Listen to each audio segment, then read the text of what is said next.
the trip and the conversation, they started a long time before we even arrived, so that everything can be smooth and seamless.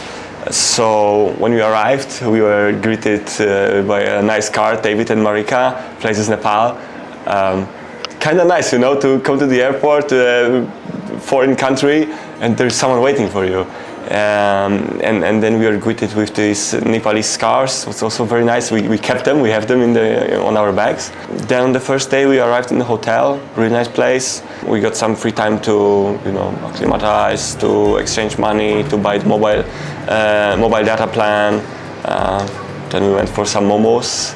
And the next day, like, I don't know, 5, I think, or 6, we left to the bus park. And that was the start of the adventure. We met our guide and our porter, so Kapil and Tsiring, both fantastic guys. Well, a ride on a public bike, still have to experience it. Like whatever I say, it won't give the right vibe. And all the honking, all the shouting through the windows, through the doors, changing the tire on the way. Like off-road in a public bus is also a thing of itself. The first 3 days that you're doing on Manaslu Circuit are quite long. It's like 20 clicks every day, around 1,000 meter elevation, but you don't feel it. Like, it's so long a trek that this elevation is really, really gradual there. You don't really notice it, and in the meantime you're like, oh, waterfall here, a valley there, a snowy peak there. Then the real fun started, like, you know, a little bit snow here and there, some new animals, a big forest, like primal forest. It's an unusual view. You're around 3,000 meters and you're still seeing green stuff. From our experience, it was really nice trek, if we could compare it to the one from Peru. We didn't have to get up so early. Like in Peru it was like around 5 and around 6 we had to move. And here it was like, okay, 7, sometimes 8. Because the temperature was around 8, -10 on the coldest day, so on the Larkya La Pass day, up to 20. So it was really, really nice, gotta admit. The trek has a lot of villages on the way, so if one wants to do only 10 kilometers a day or 12, it's not a problem. We usually did like a lunch in one village and slept in the other village, where we had dinner. It was also fine. But I have from other trekkers and also here, I was told that if we don't want to do like huge lengths every day, we can do it, but it will take longer. Well, it's understandable. But we thought like, okay, 12 days, let's push it, even with a rest day near Birenda Lake or Manaslu Base Camp. It was really, really nice. In Dharamsala, in the last stay before the Larkya Pass, I was like, oh, I'm so glad I have the -20 sleeping bag. It was so nice. So I totally recommend taking exactly what your guide or work organizer tells you. So Larkya Pass on its own, crampons, down jackets, warm trousers, warm underwear, everything we could have used, we almost used. Like, there wasn't so much wind as we thought. Like, as we climbed the 6,000 in Peru, I really had to put the hard show on, because it was like -20. And here was like, you know, we were quite warm. From the start we warmed up. Of course, if you need like hand warmers or feet warmers, take them with you. We had them in the backpack, but we didn't use them. And I sent you guys a couple of pictures with those headlamps, like snakes. Like, you could see every single person with a torchlight on. It was like, wow, amazing. And you see this whole queue going upstairs, and it didn't take long. We did like 3-4 poses.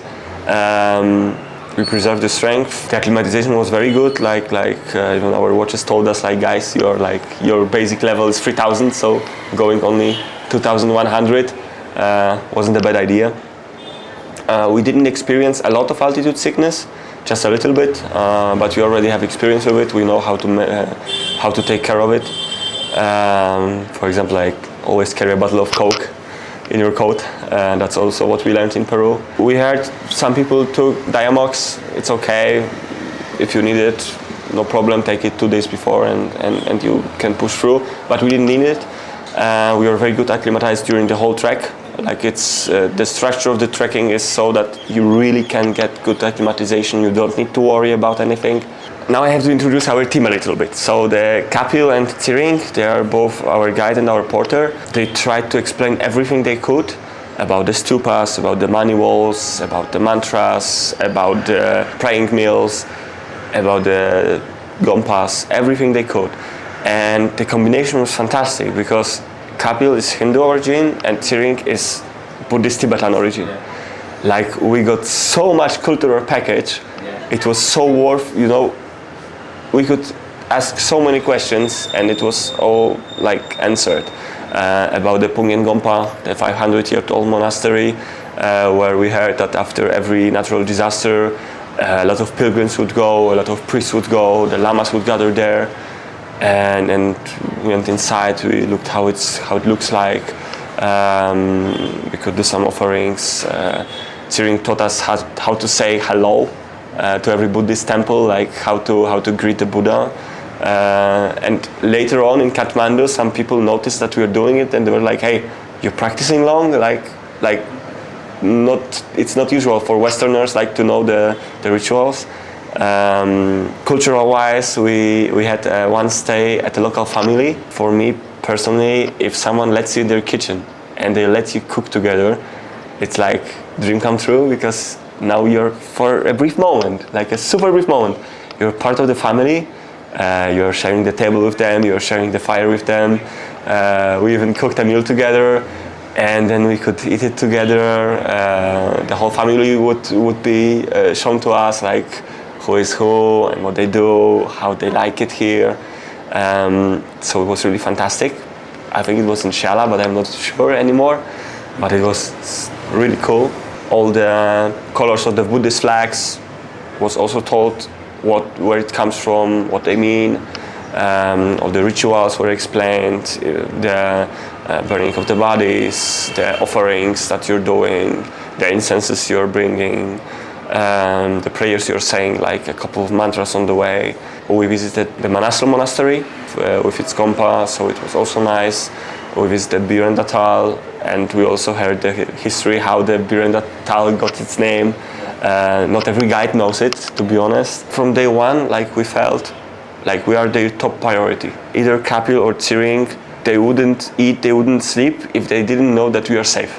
Like food, accommodation, any sign of illnesses, any muscle soreness, anything. Like if you had any problem, they would just be right there asking, "Hey, can I help you?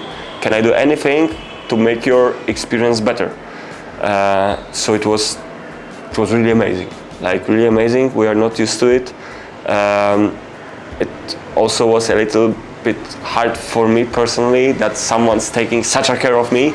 I'm like a do it on your own guy, but like they told us, "Hey, you're here to relax and enjoy the trek," and that's exactly what we could do. Like we had no worries. Permits, checkpoints, baggage, accommodation, food ordering, and you name it, they did it. The only thing we had to do was put our personal backpack on, move our trekking poles, lace our shoes and go. That was the only thing we had to do, and the guys were fantastic. So if someone's coming from Europe to the tea houses in Nepal, the first thing they would notice is that there are some double bedrooms or some triple bedrooms. We are used to like sharing rooms. For example, in Poland we have like 8, 10, 12 beds or bunk beds, and it's totally fine with us. So when we could get like a double bedroom on such a trek, we were like, oh, it's possible. Like I thought it would be like a common sharing place and here's your bunk or your mattress, lay down and here's your place. But no, we really get a very good accommodation. We were told in Dharmasala maybe we would have to share like 3 or 4 people, but we got like a double bedroom again. So like totally no problem. And usually there was hot shower.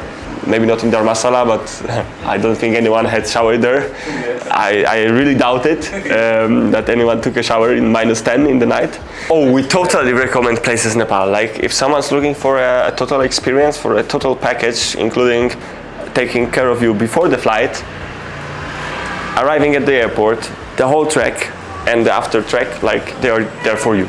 Like the whole team, Mongol, is it Namraj, even Kapil offered his help on the way, that if we will need help in Kathmandu, no problem, he's there for us.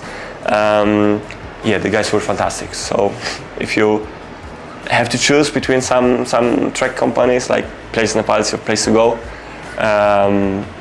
and they can offer almost anything in Nepal. So I would say there is no place like Nepal, and you should visit it with Place Nepal.